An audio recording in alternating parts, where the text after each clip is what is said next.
Hello, Gear Up Mentors. This is Ms. Canales, your Gear Up coach, and this week's lesson is on goal setting and reflections.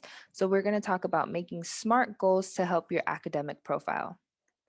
The objectives of this week is that scholars will be able to understand their current academic profile, understand the difference between a weighted and unweighted GPA, and lastly, you'll be able to create SMART goals for improving areas of growth in your academic profile.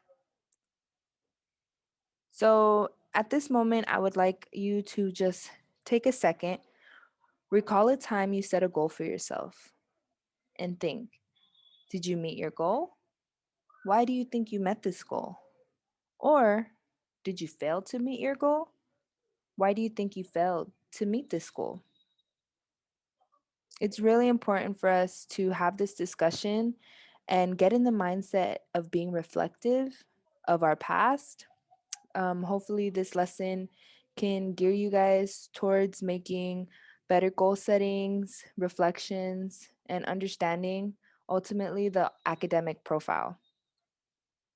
Now, before I continue and talk about how to interpret your academic profile, I would like to remind students that you can have the goal setting and reflection handout out while you watch this video, and you can complete that handout and follow along. So academic profile, what is even in your academic profile? You'll see it is your GPA plus SAT and ACT scores. However, this should have like a little star on it because of the pandemic and because a lot of testing sites might not be open. A lot of schools may not require SAT or ACT scores, and they will be requiring you to input more information on your extracurriculars. They also look at your AP scores, and as I mentioned, your extracurricular involvement. All that put together, that is your academic profile. So we're talking about GPA and test scores in this section. However, all parts of the academic profile are going to be looked at. It is important to focus on your GPA and test scores, but ultimately, you do not need a perfect GPA to go to college at all. A good GPA is not what determines a successful college student. So keep that in mind as well. Yeah, and key points, your academic profile will impact what schools you are likely to get into. However, every college is different, and some colleges weigh different parts of your application more than others. Don't get discouraged if you are below the average in any of these areas. You still have a chance at getting accepted into a college even if you don't have the perfect academic profile. So there's no excuses here. College is accessible for everyone, and anybody can go to college if they really, desire to. So why is GPA important? I like this little GIF here. I don't know my GPAs, and at this point, I'm too afraid to look. I hope that most of you guys have an idea of your GPA at this point, and have a good understanding of where it will be, how it will look at the end of your junior year. So your GPA can determine whether or not you can take advanced courses during your senior year in high school. And colleges also look at your GPA because it tells a story on how you perform in your classroom. And then lastly, your GPA is one of the major considerations for both academic and athletic college scholarships, as well as financial aid. So, yes, your GPA is very important in these aspects, but again, it is not going to be the death of you. You can still go to college even if you think your GPA is not where it should be. So, how is GPA typically calculated? Your GPA can be calculated two different ways. You have an unweighted and a weighted GPA. For unweighted GPA, it is measured on a scale of 0 to 4.0. So it does not take the difficulty of a student's coursework into account at all. A weighted GPA takes the difficulty of the course into account. For instance, you can earn an extra GPA point for passing an honors, AP, or IB class. Think of it as a reward for taking harder classes. In this scenario, you can earn from a 0 to a 5.0. So just again, unweighted is only scale from 0 to 4.0, and weighted GPA is from 0 to 5.0. Weighted GPA takes more in consideration of the difficulty of the course. Unweighted GPA doesn't really look at the difficulty of the course. Here are a few examples. So in this example, we're going to be using the unweighted GPA. In a regular biology class, an A would be a 4.0, a B a 3.0, and a C a 2.0, and an NP would equal 0. AP biology, you can see would be the same, a 4.0, 3.0, 2.0, and NP would be a 0. Now, using a weighted GPA, you see the same regular biology class. An A is a 4.0, B 3.0, C 2.0, NP is 0. And then you see an AP biology course, and A is actually a 5.0 here. A B is a 4.0, a C a 3.0, and an NP is a 0. So by adding your points total and dividing by the number of classes, that's how you calculate your GPA. Here we just have another example of unweighted GPA and weighted GPA. And again, by adding your points total and dividing by the number of classes, you can calculate your GPA. So again, why is it important? GPA is just one of the pieces you have direct control over, since you are the one taking the classes, taking the tests, and all that good stuff. So you're the one getting the grade based on how well you performed. So it's important to know how your GPA is typically calculated, and to know where you kind of stand now. So next year you can rethink and reconsider what classes you want to take. Maybe now knowing that AP biology can give you that extra point, you might be encouraged your senior year to take that harder class, that AP or honors, to give you that extra point and boost your GPA. So if you're not happy with your current GPA or your current grades, there's still room to improve, and there's still definitely opportunities for you to take those harder classes and get those extra points to help boost your GPA. Now we're going to talk more about the UC and CSU GPA. So the GPA used to calculate your UC or CSU GPA is a weighted GPA. It will count all A through G classes taken after ninth grade and before your senior year. The UC and CSU school system will also allow up to 8 extra GPA points to be added to your GPA. So that's something important to remember if you want to add those extra points. So unlike the UC and CSU systems, private schools will look at all grades from ninth grade to your senior year just to see any academic trends. So it's always important to check with the school that you're applying to see what they are going to require. So the key point here, colleges and universities will review your grades and use your GPA, both unweighted and UC CSU GPA, to determine if you are academically prepared to attend their college or university. And I also want to give you guys a reminder that colleges and universities use your unweighted GPA to see if you as a student have mastered the content. However, as I mentioned earlier in our presentation, it is not all that they look at. They will also be looking at your extracurricular activities. So it is also important to build that section of your application as well.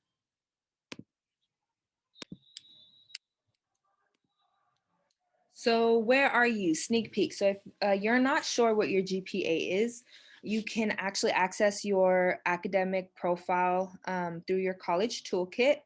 And they've made it really easy for you to see your GPA. So when you get your compass letter, you will find out whether or not you are eligible for a CSU and if you are EOP recommended. This will then drive your college research. So essentially, what we want you guys to do is to check your GPA and check your eligibility, and then do your research based on what you're eligible for. So this leads us into a bigger discussion on goal setting. Now we're going to go into a deeper discussion on goal settings and how to make SMART goals. So what do I mean by SMART goals? So making a SMART goal means being specific, having it be measurable, attainable or achievable, result focused, and time based. So when you're thinking of being specific, that means knowing exactly what you need to accomplish and what you hope to gain from doing so.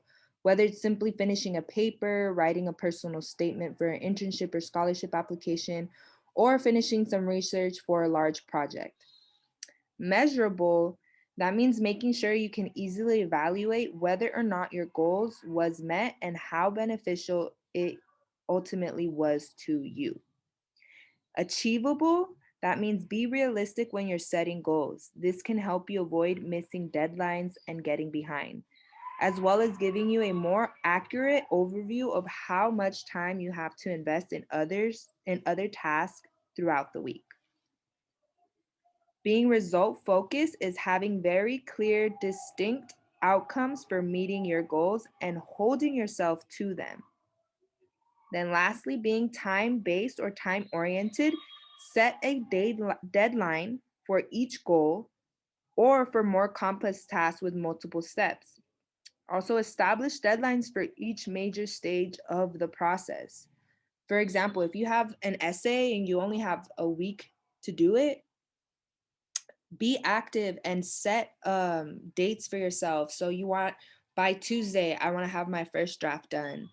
By Thursday, I want one person to have had reviewed my first draft, and then by Friday, finalize your essay and to be able to turn it in that Monday. So that was kind of a bad example, but you guys get the idea of what it takes to create SMART goals.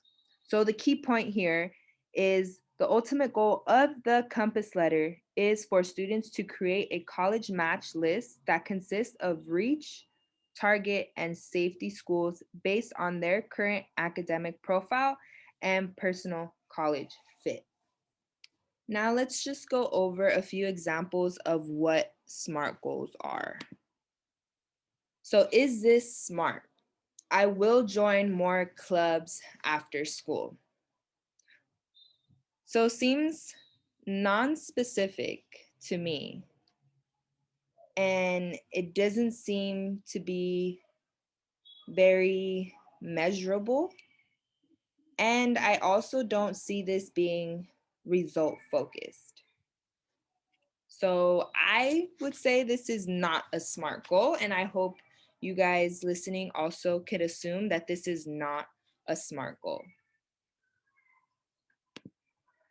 Now, the second example, is this a SMART goal? I will talk with a class sponsor in order to start my own Latinx culture club so that I can build my leadership experience before I graduate next June. So in this example, I see this being very measurable. They're giving themselves a deadline, so they're being time-based, time-oriented. They're being result-focused because they want to, their result is to get more leadership experience. And this is definitely something achievable. So this example, I would say, is definitely a SMART goal. Next example, I will improve my GPA. Although this is a great goal to have, I again don't see it being very specific, maybe measurable, definitely achievable, but there is no result focus and there is no time focus here. So I personally would say this is not a SMART goal. This next example, I will take 2 AP courses during the fall of my senior year and aim for an A in both courses so that I can improve my GPA by the end of the semester. So this is a much different goal. You guys can see that this is very specific. It is measurable, definitely achievable, and it is result focused and time oriented. So this I would consider a SMART goal. So now this will conclude today's lesson. However, make sure to go back and please complete the goal setting and reflection handout. I believe it's just a few questions. So please go ahead and take that time now to go ahead and finish that and submit it. Try not to have it for homework. Just get it out the way, get it done as soon as you finish this lesson. All right, thank you guys so much for listening to this presentation. If you guys have any questions or comments about a Compass letter and your academic profile, please reach out to your Gear Up coach, which is I, Francis Canales, or reach out to your counselors according to whatever counselor you feel more comfortable with.